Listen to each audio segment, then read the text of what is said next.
नमस्कार, बखबर में आपका स्वागत है। मैं हूं राघवेंद्र सिंह। आज हम बात करेंगे एक ऐसे पुराने मुद्दे पर। पुराना इसलिए कह रहा हूं क्योंकि देश भर में ये कई राज्यों में कई बार ये मुद्दा उठा, क्योंकि घटनाएं वैसी हुई है। एक पुराने मुद्दे पर जिसे लव जिहाद कहते हैं। लव जिहाद, बड़ा फसाद। दरअसल अगर ये नहीं रोका गया तो ये एक बड़े फसाद के रूप में भी अपना जन्म ले सकता है। आज इसी पर हम बात करेंगे कि आखिर ये लव जिहाद होता क्यों है। उसके पीछे कारण बहुत से हो सकते हैं, लेकिन लव जिहाद में जो फंसने वाली बेटियां हैं, जो लड़कियां हैं, आखिर वो एक ही समुदाय की क्यों हैं? और अगर वो एक समुदाय की है तो उस समुदाय की गलती क्या है? दीगर समुदाय की लड़कियां लव जिहाद में क्यों नहीं फंसती? इसी पर विस्तार से बात करेंगे, क्योंकि जो हमारे पास आंकड़े हैं, मैं नहीं कहता हूँ कि वो आंकड़े पूरे 100% सच होंगे, लेकिन कर्नाटक में 30,000 लड़कियों का धर्म परिवर्तन कराया गया। केरल, यूपी के बाद कर्नाटक बड़ा राज्य, हरियाणा और उसके साथ साथ मध्य प्रदेश, इस पर बड़ा फोकस किया जा रहा है। मध्य प्रदेश में जो राजधानी भोपाल की घटना है, जिस वजह से आज हम इस पर चर्चा कर रहे हैं, उसका कारण ये कि 6 लड़कियां ऐसी हैं जिन्हें लव जिहाद में फंसाया गया। आखिर वो क्यों फंस गई और फिर अभी तक वो क्यों पुलिस के सामने नहीं आई थी? जब आरोपियों ने मारपीट की, उनके साथ वारदात की, तब मामला थाने तक पहुंचा और फिर ये सिलसिले से प्याज की परत की तरह खुलता चला गया। 6 बेटियों के नाम अभी इसमें आए हैं और उसमें घटना ये है कि गरीब घर की लड़कियों को वो फंसाते थे और उसके बाद डांस, उन्होंने एक क्लब खोल रखा था, डांस 90 के इस तरह से कुछ नाम था। उस क्लब में गरीब लड़कियों को बुलाते थे, बाद में उनको नशा कराते थे। आखिर वो बेटियां नशा क्यों करती थी? उनको नहीं मालूम था कि अगर हम गांजा पिएंगे, नशा करेंगे तो फिर इसके बाद दुष्कृत्य होगा, कोई पूजा तो करेगा नहीं। लेकिन वो सब करती हैं। उसके बाद उनकी वीडियो फिल्म बनाई जाती है, वीडियो फिल्म बेचने की बात की जाती है और लगातार 2017 से लेकर आज तक उनके साथ कुकृत्य, दुष्कृत्य किया जा रहा था। इसी पर विस्तार से बात करेंगे कि आखिर हम अपने बच्चों को पढ़ाई के नाम पर खुला क्यों छोड़ देते हैं। बेटा और बेटियां अपने स्तर से फैसले करें तो फिर ये लव जिहाद की घटनाएं सामने आएंगी। इसमें माता पिता, समाज, सबको सजग रहना पड़ेगा। पुलिस और सरकार तो बाद में आएगी। इसी पर करेंगे चर्चा। हमारे साथ स्टूडियो में मौजूद है मध्य प्रदेश के वरिष्ठ पत्रकार श्री रमेश शर्मा जी। स्काइप पर हमारे साथ हैं जयपुर से सूरज सोनी जी, नई दिल्ली से नागेंद्र सिंह परमार जी और फोन लाइन पर हैं रमेश सिंह जी। चर्चा शुरू करें उसके पहले इस मुद्दे पर सुन लेते हैं भोपाल के सांसद आलोक शर्मा क्या कहते हैं। लव जिहाद के लिए आपका भाई भोपाल का बेटा आलोक शर्मा आपके साथ कंधे से कंधा मिलाकर तैयार खड़ा होगा। हम आए, एक आवाज दें। एक लड़की के साथ अगर कोई पकड़ाता है, कोई चाहे रईस मियां हो चाहे छोटे मियां हो, आप आइए तो मैं एक डाल देता हूं। जिंदगी के अंदर हिंदू समाज की बेटी का धर्मांतरण करना भूल जाएगा। 5 जून का दिन भोपाल का ऐतिहासिक दिन होने वाला है कि बागेश्वर धाम धीरेन्द्र शास्त्री पुराने भोपाल के हिंदुओं का पलायन रोकने के लिए इकबाल मैदान से आवाज को गुंजायमान करने के लिए आ रहे हैं। पुराने भोपाल की बड़ा चिंता का विषय हो रहा है। पुराने भोपाल से हिंदू समाज के लोग पलायन कर रहे हैं। डेमोग्राफी चेंज हो रही है। हिंदू लोग मकान बेच के जा रहे हैं, दुकानें बेच के जा रहे हैं। चिंता हो रही है, मुस्लिम आबादी बढ़ रही है, हिंदू आबादी घट रही है। इसकी चिंता कौन करेगा? इसकी चिंता आप हमको करना पड़ेगी। सवाल चिंता का भी है और इसके साथ साथ ये भी कि ये आखिर ऐसा क्यों किया जा रहा है। अगर यही काम कोई दूसरा वर्ग करे तो क्या इसे मुस्लिम समुदाय स्वीकार करेगा? जाहिर है कि नहीं करेगा। जो जैसे रह रहे हैं वैसे रहिए, प्रेम भाव से बात करिए, ना किसी की बेटी को आप तंग करिए, ना आपकी बेटी को दूसरा तंग करे। सरकार तो तब आती है, पुलिस तो तब आती है जब ये सब चीज़ें टूट जाती हैं। इसमें दोनों समाज के लोगों को जागरूक होने की ज़रूरत है। जो समाज के जिम्मेदार लोग हैं वो अपने बच्चों को समझाएं, अपनी बेटियों को समझाएं। यहाँ से हम चर्चा की शुरुआत करते हैं। कानून तो बाद में काम करेगा, लेकिन पहले तो ये जो 6 बेटियाँ हैं, ऐसी हज़ारों बेटियाँ हैं। कर्नाटक में भी 30,000 बेटियों का फिगर आ रहा है। 30,000 लड़कियों से धर्मांतरण कराया गया। ये अकेले कर्नाटक का आंकड़ा है। हम महाराष्ट्र की बात नहीं कर रहे हैं, राजस्थान की बात नहीं कर रहे हैं, छत्तीसगढ़ की बात नहीं कर रहे हैं। देश भर में ही चल रहा है और ये एक तरह का की साजिश है और एक तरह का अभियान है। इसी पर मैं शर्मा जी से पूछूंगा। शर्मा जी, सवाल है कि जो बेटियां हम पढ़ने के लिए गांव से शहरों में भेजते हैं, शहरों से वो मेट्रो सिटीज़ में जाती है, कोटा में पढ़ने जाती है, दिल्ली पढ़ने जाती है। आखिर हम उनको जब भेजते हैं पढ़ने तो फिर पलट कर देखते कि उनकी बेटियाँ कर क्या रही हैं। ना तो हम उनको ठीक से संस्कारित करते हैं, ना हम उनको धर्म का ज्ञान देते हैं, और ना ये बताते हैं कि हम अपनी पवित्रता को बचा कर रखें। क्योंकि ऐसा नहीं है शर्मा साहब कि जो बेटियां एक बार दुष्कृत्य का शिकार हुई वो बार बार कैसे होती रही। अगर आरोपी उनके साथ मारपीट नहीं करते तो कई सालों से ये घटनाक्रम चल रहा था, ये आगे भी चलता रहता। उन्होंने मारपीट की तब ये मामला खुला, और ये बहुत संगीन मामला क्योंकि इसमें एक आरोपी भोपाल का है, 2 आरोपी भोपाल के हैं, एक पन्ना का है, एक कलकत्ता का, एक बिहार का है। इसका मतलब कि ये एक तरह से राष्ट्रीय स्तर पर बड़ी साजिश है। आपकी राय? देखिए राघवन जी, इसमें कोई शक नहीं कि ये जो इस तरह की खबरें हैं ये पहली बार नहीं आ रही हैं, क्योंकि इस समय मीडिया और सोशल मीडिया जागरूक है तो लोगों को जानकारी मिल रही है। ये एक अरसे से एक अभियान चल रहा है, और ये दोनों प्रकार का अभियान है। एक प्रकार का तो ये है कि प्रेम उनको करके और उनसे विवाह करना और उनका फिर मतांतरण कराना, और दूसरा ये है कि उनको इसी तरीके से फांस करके उनके वीडियो बना करके उनको सतत ब्लैकमेल करना। ये जो आज खबर हम लोग देख रहे हैं, इसमें 2-3 लड़कियां तो पैसे दे दे करके थक गई थी, और एक लड़की जो थक गई थी वो इंदौर चली गई थी, उसके बाद फिर वो उसको लगातार धमकी मिली। अगर ये किसी एकाध स्थान की सगी बहन के साथ भी उन्होंने ये काम किया निश्चित रूप से, तो इसमें ये जो और खबरें आ रही हैं, जैसे अजमेर से इसी तरह की खबर आई थी कि एक लड़की को फंसा करके उसके वीडियो बना करके उस पर प्रेशर ये बनाना कि वो अपनी बहन को लेकर के आए, अपनी सहेली को लेकर के आए। अगर इस तरह की घटना किसी एकाध नगर में होती तो अपन इसको अपराध की श्रेणी में मान सकते थे। इस तरह की घटना पूरे देश के अलग अलग स्थानों पर बराबर हर राज्य में आ रही है। ऐसा कोई राज्य नहीं है, वो राजस्थान भी हो सकता है, दिल्ली भी है, कश्मीर भी है, हरियाणा है, महाराष्ट्र है, बंगाल है, कर्नाटक है, केरल है, हर जगह से ये खबरें आ रही हैं। इसका अर्थ है कोई अनविजुअल हैंड है, कोई तार है इस सबके बीच में। अजमेर से जो इस तरह की खबर आई थी तो उसमें तो ये कहा गया था कि किस वर्ग की लड़की पर कितने रुपया उसको मिलते थे। तो कुल मिलाकर के इसमें सरकार जो काम करेगी, ये कानून अपनी जगह काम करता है, लेकिन कहीं ना कहीं इसमें सामाजिक जागरूकता की जरूरत है। कई बार हम अपने बच्चों के पीछे लगे रहते हैं कि पढ़ो पढ़ो पढ़ो पढ़ो और ये इसमें करो, लेकिन उसके साथ साथ वो कहीं ना कहीं अपने परिवार से जुड़े रहें, अपने संस्कारों से जुड़े रहें, बड़ों के साथ जुड़े रहें, अपने परिवार की परंपराओं की गरिमा को पहचाने, पूर्वजों की सम्मान को पहचाने। इस पर हम बिल्कुल ध्यान नहीं देते। इसके अलावा मीडिया में, फिल्मों से और कुछ विज्ञापनों से एक वातावरण ऐसा बन गया कि जो कहीं ना कहीं कि कम कपड़े पहनना, तंग कपड़े पहनना, ब्यूटी पार्लर में जाना, फैशन करना, डांस को सीखना, ये जो है बड़ी प्रगति की निशानी है। प्रगति की निशानी मानसिक प्रगति होना चाहिए, बौद्धिक प्रगति होनी चाहिए, प्रगति वहाँ होनी चाहिए। ये जो इस तरह का फैशन बढ़ गया कि मुद्दे को छोड़ करके दूसरी जगह को भागना, तो मैं समझता हूँ इससे हमको उबर करके हमको अपने बेटे और बेटियां दोनों को संस्कारवान और प्रगति की जो कहीं ना कहीं मानसिक रूप से, आप मुझे ये बताइए कि आप अगर डांस सीखने कोई लड़का जा रहा है, कोई लड़की जा रही है, उसको दूसरा अगर उलझा रहा है, वो कैसे उलझती चली जाती है? इसका मतलब उसकी मानसिक क्षमता कमजोर है। एक घटना हुई, 2 घटना हुई, लगातार घटना घट रही है। ये सामाजिक जागृति से ही संभव होगा राघवन। बिल्कुल। और दूसरी बात है कि परिवार में बच्चों को अच्छा बुरा नहीं बताया जा रहा है, धर्म की शिक्षा तो मिल ही नहीं रही है, और ये भी नहीं बताया रहा कि क्या, ये जरूर बताते कि बैड टच और गुड टच, लेकिन ये नहीं बताते कि आपको मित्रता में क्या मर्यादा रखनी है। अगर वो आप लागेंगे तो फिर आप इसी तरह की गलतियों का शिकार होंगे। मुझे लगता है कि इसमें परिवार के लोगों को इस बात की भी चिंता करनी चाहिए कि हम उन बच्चों को अच्छा बुरा बताएं। ऐसा नहीं है कि हमने आधुनिकता के नाम पर कहा कि जो बच्चे तय करेंगे जहां वो पढ़ना चाहें, जहां वो रहना चाहें, अगर उन पर आप छोड़ेंगे तो बच्चे किशोर वय हैं। आजकल सोशल मीडिया में इतना सब कुछ बिखरा पड़ा कि बिगड़ने के 100 रास्ते हैं। आपने उनको खुला छोड़ा, वो बिगड़ते चले गए, फिसलते चले गए। 100 में से 80 बच्चे फिसल रहे हैं, 20 बच्चे या तो किस्मत से बच रहे हैं या उनके घर के संस्कार अच्छे थे। हम इसी पर आएंगे कि हमको पहले गिरेबान में झांकने की जरूरत है कि हम अपने बच्चों को कितना सिखा रहे हैं अच्छा बुरा।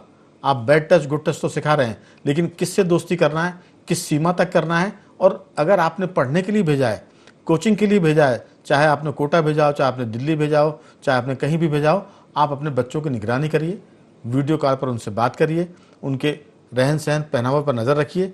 वो नशा कर रहे हैं या महंगी चीज़ों को खरीद रहे हैं, इस्तेमाल कर रहे हैं, महंगे फ़ोन आ रहे हैं, तो आखिर कहाँ से आ रहे हैं? अगर आप उनको 5-10 हज़ार रुपये दे रहे हैं तो बाकी वो 50 हज़ार का खर्चा कैसे वो मेंटेन कर रहे हैं? इस पर जब तक आप नज़र नहीं रखेंगे तो ऐसे जिहाद के मामले, लव जिहाद के दर्जनों होंगे।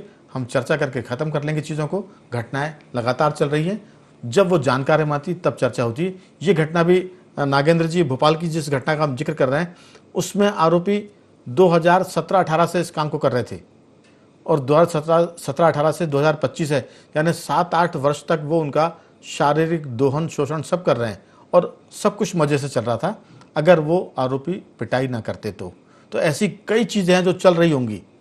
हमको जागने की ज़रूरत है, गिरेबान में झांकने की। आपकी राय? दिल्ली भी इसका एक बड़ा गढ़ बन गया है, किस ढंग से सोचते हैं? देश के अधिकांश राज्यों में और प्रमुख शहरों में ये एक बहुत बड़ी समस्या है आज के दौर में। कुछ जगह खबरें बन जाती हैं तो पता चल जाती है और कुछ जगह वो खबरें नहीं बन पाती, लेकिन मैं तो मानता हूँ कि पूरा तकरीबन पूरा देश इससे जूझ रहा है। इससे इतर जो मैं बात करूंगा वो जरूरी बात हमारे लिए है, वो ये है, देखिए हिंदू समाज में कुछ समय पहले तक उधार को पाप माना गया है। उधार बहुत घृणित सी चीज थी, लेकिन बदलते दौर में हमने शिक्षा भी, संस्कार भी, विचार भी, नैतिकता भी सब उधार की ले ली। और उधारी कहा कि उधार के लिए हमने अपने हजारों हजार वर्ष के नैतिकता, शिक्षा, संस्कार और परंपराओं के पास छोड़ के हम यूरोप की ओर और पश्चिमी देश की ओर निहारने लग गए। वो सारी उधारी हमने ले ली, तो उस उधारी में हो क्या गया कि वो जो बाल बच्चे हैं जिनमें हमें उनको बालपन से जो सिखाना था, नैतिकता का, संस्कार का पाठ पढ़ाना था, शिक्षा का पाठ पढ़ाना था, शिष्टाचार का पाठ पढ़ाना था, वो तो हमें पढ़ाना भूल ही गए। ये सारी की सारी जिम्मेवारी आज के माता पिता ने, या हम कहें हम लोगों ने, टीवी को दे दिए, मोबाइल को दे दिए, लैपटॉप को दे दी और इलेक्ट्रॉनिक गैजेट को दे दिए। उनके जिम्मे हमने अपने बच्चे छोड़ दिए कि वो उन्हें सिखाएंगे।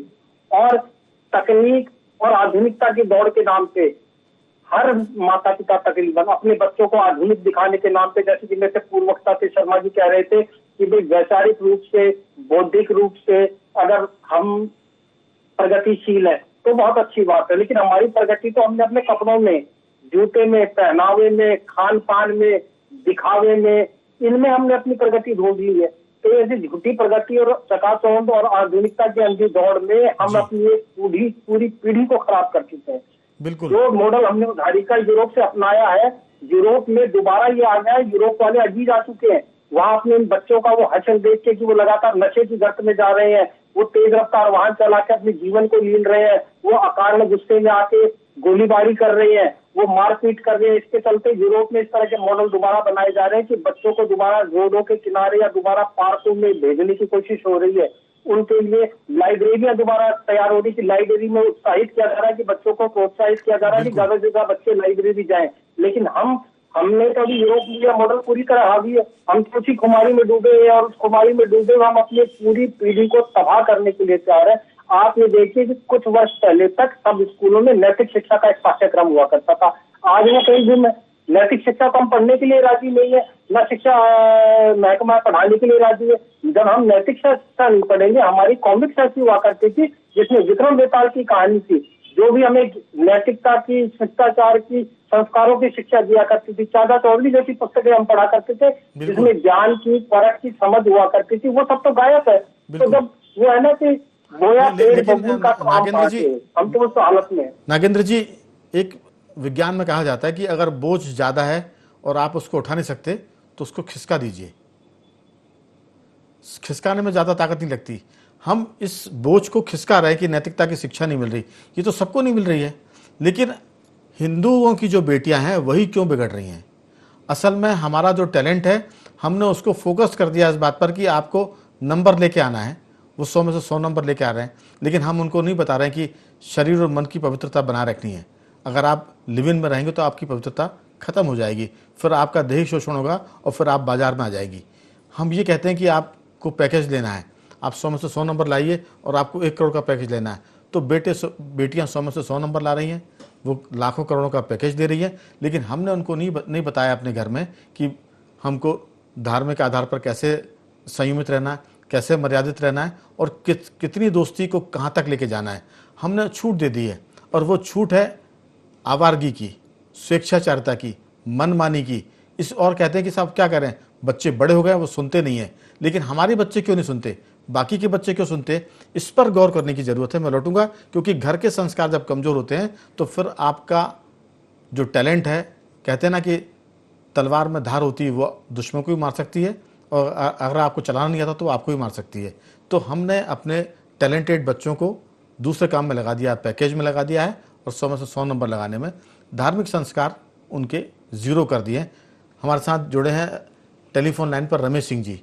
रमेश जी, जियो पॉलिटिक्स में भी ये सब चल रहा है और इसके असरात भी हमको दिख रहे हैं, विदेशों से फंडिंग भी इसके लिए होती है, लेकिन इसको रोका कैसे जाए, इस पर भी बात की ज़रूरत है, क्योंकि इन सब चीज़ों से समाज में वैमनस्यता बढ़ रही है, द्वेष बढ़ रहा है और अशांति की तरफ हम जा रहे हैं। आपकी राय?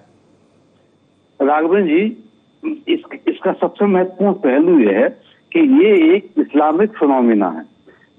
इस कुरान और हदीस में, हालांकि ये थोड़ा सा असहिष्णुता का भरा बयान लग सकता है, लेकिन हकीकत यही है कि कुरान, हदीस और इस्लामिक लिटरेचर में एक कंसेप्ट है कि गैर इस्लामिक, गैर मुसलमान लड़कियों को पहले मध्यकाल में माल गनीमत बनाया जाता था। माल गनीमत किसी मुसलमान लड़की को नहीं बनाते थे, गैर मुसलमान, चाहे वो हिंदू हो, ईसाई हो, सिख हो, कोई भी हो, उसको बनाया जाता था। इसका मतलब है कि गैर मुसलमान औरतों को सेक्स स्लेव, मतलब सेक्स यानी उनको गुलाम बना के, सेक्स गुलाम बना के रखना सवाब माना जाता था, पुण्य का काम माना जाता था, और शायद ये इस्लामिक रिचुअल्स का एक अभिन्न अंग था। अब मध्यकाल से हम आधुनिक काल में आ गए तो वो मुगल कालीन या वो बादशाहों वाला शासन तो रहा नहीं। अब आज हालत ये है कि लव जिहाद हर उस जगह पर व्याप्त है जहां मुसलमान है। ये विश्वव्यापी फिनोमिना है राघवन जी। यूरोप पूरा इससे त्रस्त है। ब्रिटेन में ये सिख लड़कियों को ग्रूमिंग करने का एक ग्रूमिंग गैंग बाकायदा है। ये जांच में सामने आया था। हमने केरल में देखा, केरल में तो हाई कोर्ट ने इसका फैसला दिया। जब इसे समाज ने प्रमाणिक माना नहीं तो बुद्धिजीवी इसे मतलब सांप्रदायिक मानते थे। अजमेर सेक्स स्कैंडल हमारे हिंदुस्तान का सबसे प्रसिद्ध स्कैंडल है, जहां सैकड़ों लड़कियों के साथ रेप किया गया था। और मैं आपको बड़े विश्वास के साथ कह सकता हूं कि सेक्स स्कैंडल चल रहा है। दिक्कत यह है कि लड़कियां इज्जत के कारण सामने नहीं आती, कुछ लड़कियां नहीं आती, कुछ परिवार वाले सामने नहीं आते। अब आपने देखिए भोपाल वाला साहब, मैं आपको यही रोकूंगा। ये जो डर के मारे और इज्जत के मारे सामने नहीं आते, मेरा इस बात पर जोर है कि उसकी नौबत क्यों आती है, आप वहां तक जाते क्यों हैं? वो इसलिए जाते क्योंकि आपके धार्मिक संस्कार कमजोर है, आपके पारिवारिक संस्कार कमजोर है, क्योंकि दीगर लोग नहीं आते। आपको पता है कि अगर आप किसी जानकार के साथ या गैर जानकार के साथ युवक के साथ या आदमी के साथ बैठकर नशा करेंगे तो फिर उसके परिणाम पूजा करने वाले नहीं आएंगे, वो फिर इसी तरह के आएंगे व्यभिचार के। दरअसल दिक्कत यह है कि हम समस्या पर फोकस नहीं कर रहे हैं। फोकस यह है कि हमने बच्चों को घर में आज़ाद ख्याली का एक तरह से लेबल चस्पा कर दिया कि वो जो चाहे करें। और मैंने शुरुआत में कहा था कि जो सोशल मीडिया है, जो इंटरनेट पर चीज़ें उपलब्ध है, वो किसी को भी बिगाड़ने के लिए पर्याप्त है। बच्चे तो क्या, बड़े भी बिगड़ जाते हैं। तो बच्चे तो बिगड़ना लाजमी है, लेकिन अगर उनके संस्कार ठीक है तो वो बिगड़ते बिगड़ते बच जाएंगे, या बिगड़ गए हैं तो जल्दी से वापस वो अपनी मुख्य धारा में लौटेंगे। और नहीं तो हम कहते रहेंगे कि साहब क्या करें, जिहाद चल रहा है, लव जिहाद चल रहा है। लव जिहाद तो सबके लिए है, आप ही के बच्चे क्यों फंस रहे हैं? हमारा इस पर फोकस है। पुलिस और सरकारें तो बाद में आती। हमारे साथ जयपुर से जुड़ गए हैं सूरज जी। सूरज जी, मेरी आवाज़ सुन पा रहे हैं? सूरज सोनी जी से हमारा संपर्क तो है, लेकिन कुछ कनेक्टिविटी की आवाज़ की दिक्कत आ रही है। जैसे ही वो ठीक होगा उनसे पूछेंगे, क्योंकि अजमेर में भी एक बड़ा कांड हुआ था, जहां बहुत बड़ी संख्या में स्कूल की लड़कियों को और कॉलेज की लड़कियों को इसका शिकार बनाया गया था। शर्मा साहब, सीधा मामला है कि लव जिहाद में आप ही क्यों फंसते हैं, हम ही क्यों फंसते हैं? उसकी वजह ये कि हमारा कहीं ना कहीं जो पारिवारिक संस्कार है वो कमज़ोर होते जा रहे हैं। उसी की ये परिणति है कि इस तरह की घटनाएं सामने आ रही है। आपकी राय? देखिए, मोटे तौर पर बिल्कुल आपने सही कहा। ये जो हमारे दोनों ताना बाना टूटा है, ये जो पहले परिवार हुआ करते थे, 2-3 भाई इकट्ठे रहते थे, बुआ भी रहती थी, चाचा भी रहते थे और उनके फिर भाई बहन रहते थे, तो घर के 3-4 भाई बहन साथ में पढ़ने जाते थे और साथ में पढ़ करके आते थे। अब ये सारे के सारे परिवार टूट गए, या तो आदमी सिंगल रहता है या फिर लड़कियां अकेली हॉस्टल में रह करके, लड़के हॉस्टल में रह करके पढ़ते हैं। अब यानी वो माता पिता के साथ भी नहीं रहते। तो कुल मिलाकर के कहीं ना कहीं परिवार और कुटुंब की परंपरा का टूटना एक ये एक कारण है, और दूसरा सामाजिक परंपरा का भी टूटना। किसी भी दुनिया में किसी भी समाज को देख लेंगे तो भारतीय समाज में एक व्यवस्था थी, जैसे गांव में एक पुरोहित जी हुआ करते थे, तो वो सारे के पूरे पूरे परिवारों में कनेक्ट रहता था, और कोई अगर पूछता था तो वो उसको मार्गदर्शन लेते थे, सारे लोग उनसे पूछ करके काम करते थे। योजना पूर्वक समाज में भेद करने के लिए, समाज को तोड़ने के लिए ये व्यवस्था हमारी टूट गई। आप अगर देखें, इस्लाम में अगर देखेंगे तो आज भी हाफिज जी और इमाम से पूरा का पूरा समाज जुड़ा रहता है। आप अगर ईसाई समाज में देखेंगे तो चर्च से और पादरी जी से और फादर से और उनसे सारा समाज जुड़ा रहता है। हमारे समाज में सामाजिक स्थिति पर भी बिखराव आया और पारिवारिक स्थिति पर भी बिखराव आया।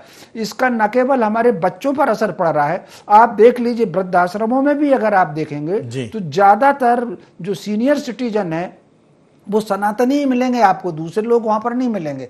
तो कहीं ना कहीं ये जो हमारा सामाजिक और पारिवारिक ताने बाने टूटे हैं, ये उसका एक कारण है। समाज को बहुत जागृति के साथ में अपने परिवार को और समाज को दोनों पर तार तो जोड़ना पड़ेगा, तब ये समस्या का समाधान होगा। बिल्कुल। सूरज जी, मेरी आवाज सुन पा रहे हैं? तो चलिए मैं नागेंद्र जी आपकी तरफ आता हूं कि ये जो सारा मामला है, ये कहीं ना कहीं बात आकर जो शर्मा जी ने कहा है उसी पर आके अटकती कि हमें वो सामाजिक ताना बाना जोड़ना पड़ेगा। आज़ादी के नाम पर बच्चों को मनमानी करने की छूट नहीं देनी चाहिए, उसको रोकना पड़ेगा। अगर बच्चे बेलगाम होंगे तो फिर ये घटनाएं हमारे साथ होंगी। हमारे साथ सूरज जी का संपर्क हो गया। सूरज जी नमस्कार। नमस्कार राजेंद्र जी, मेरी आवाज सुन पा रहे हैं? बिल्कुल सुन रहा हूँ सर। दरअसल लव जिहाद की बात हो रही है। हमारा कहना है कि लव जिहाद, अगर आप पैसा सोना सड़क पर फेंक देंगे तो कोई भी लुटेरा, चोर, उचक्का उसको लेकर चला जाएगा। हमने अपने बच्चों को सड़क पर फेंक दिया है पढ़ने के नाम पर, नौकरी के नाम पर, और घर में हमने उनको शिक्षा दी नहीं है। तो फिर अजमेर कांड होगा, भोपाल कांड होगा, कर्नाटक में 30,000 लड़कियों को का मतांतरण करा लिया, वो कांड होगा। तो सीधी सी बात है कि पुलिस और सरकार तो बाद में आएगी, पहले हम अपने बच्चों को शिक्षित कर दें, संस्कारित कर दें और उन पर निगरानी रखें, तो ये घटनाएं कम हो सकती है, न्यूनतम हो सकती है। नहीं कहते कि रुक जाएगी, लेकिन ये घटनाएं कम हो सकती है। इसमें पहले खुद की गिरेबान में झांकने की जरूरत है, ना कि दूसरों पर आरोप। बाद में आरोप के लिए तो संसार खुला हुआ है, पुलिस है, मुकदमे है, कोर्ट है, सजा होगी, लेकिन हमारी जो चीज़ चली गई है, पवित्रता या जो भी है, वो तो खत्म हो जाती है। आपकी राय? देखिए, निश्चित तौर पे आपने बिल्कुल ठीक कहा है कि परिवार ही वह पाठशाला है जो संस्कार रोपित वहीं से होता है सबसे पहले बच्चों के अंदर जी। इसके साथ साथ में जो परिवार है उसको एक सुरक्षा कवच भी कहा हुआ है, चाहे माँ बाप हो, चाहे भाई बहन हो। एक तो ये कि संयुक्त परिवार टूट रहे हैं, उसका खामियाजा हम भुगत रहे हैं। संयुक्त परिवार में दादा, मेरा कहना है कि समय कम है, आपसे देर से संपर्क हुआ। अजमेर, जयपुर, राजस्थान की कोई ऐसी घटना हो जो जिसका संबंध इस तरह की वारदात से हो, अभियान से हो, साजिश से हो, उसका आप चाहें तो उल्लेख जरूर करें। पूरे भारत में उस समय दो जो कांड थे, एक तो जलगांव का और एक अजमेर का ब्लैकमेल कांड, जो आज के 32 वर्ष पूर्व हुआ था। उसमें एक समुदाय के लोगों द्वारा और स्कूल कॉलेज की बच्चियों को प्रलोभन दे करके, उनको ब्लैकमेल करके, और इतना बड़ा कांड हुआ था जिसमें 100 के लगभग बच्चियों का जो है नाम सामने आ गया था। और उसी की तर्ज पे अभी 2024 अगस्त के अंदर विजयनगर अजमेर के पास में एक प्रकरण उजागर हुआ है, और जिसमें मुस्लिम समाज के जो लड़के थे वो स्कूलों कॉलेजों में नाबालिग बच्चियों का शोषण कर रहे थे और लगातार ब्लैकमेल करके, और एक बहुत बड़ा जो है सीरीज ब्लैकमेल कांड जो उजागर हुआ था। और उसमें उनको इस तरीके से मतलब प्रताड़ित कर रहे थे कि उनके धर्म परिवर्तन कराने की जो है वो साजिशें लगातार हो रही थी। 2 बच्चियों का धर्म परिवर्तन करा दिया था।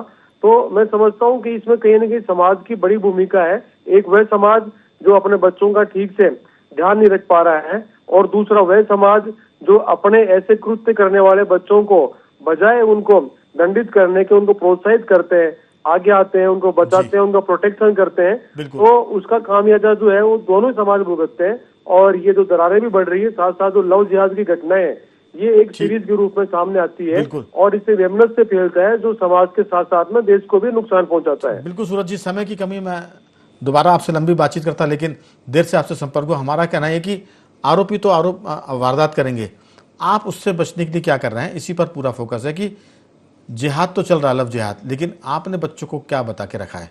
अगर आपने नहीं बताया तो वो गुमराह होंगे, फिसल जाएंगे, क्योंकि फिसलन के बहुत सारे रास्ते समाज में हैं। नागेंद्र जी, आपकी छोटी सी राय इसमें।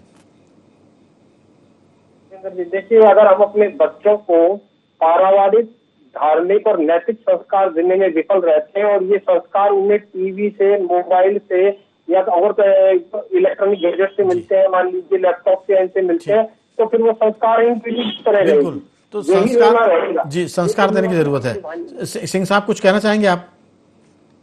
जी, सामाजिक और पारिवारिक स्तर पर हिंदुओं को, अपनी बच्चियों को ये बताने की जरूरत है कि जब वो घर से बाहर निकलेंगी तो उनके सामने कौन कौन से चैलेंज आएंगे और कौन कौन से फंदे रास्ते में लगे हुए हैं जिनमें वो फंस सकती है और उनसे कैसे बचा जा सकता है। इस बात की जानकारी बच्चों को, खासतौर से बेटियों को देना बहुत जरूरी है। बिल्कुल, कह सकते हैं कि एक छोटा सा किस्सा 2-3 लाइनों को बता दूं कि जंगल में बहेलिया आता है, वो पक्षियों को पकड़ता है और पक्षी ये कहते हैं कि बहेलिया आएगा, जाल बिछाएगा, दाना डालेगा, और वो सब कहने वाले लोग भी, उस पक्षी भी उस जाल में फंसते हुए दिखते हैं। तो हमको जो कुछ कहा जा रहा है उस पर अमल करने की ज़रूरत है ताकि समाज में शांति हो और इस तरह के व्यभिचार को रोका जा सके। चारों मेहमानों को मैं साधुवाद करूंगा। रमेश शर्मा साहब, आपका धन्यवाद। सूरज जी, आपका धन्यवाद। नागेंद्र जी, आपका बहुत धन्यवाद। और रमेश सिंह जी, आपका भी साधुवाद कि आपने चर्चा में हिस्सा लिया। तो बक है और मैं सिर्फ इतना ही। बने रहिए हमारे साथ और देखते रहिए IND 24।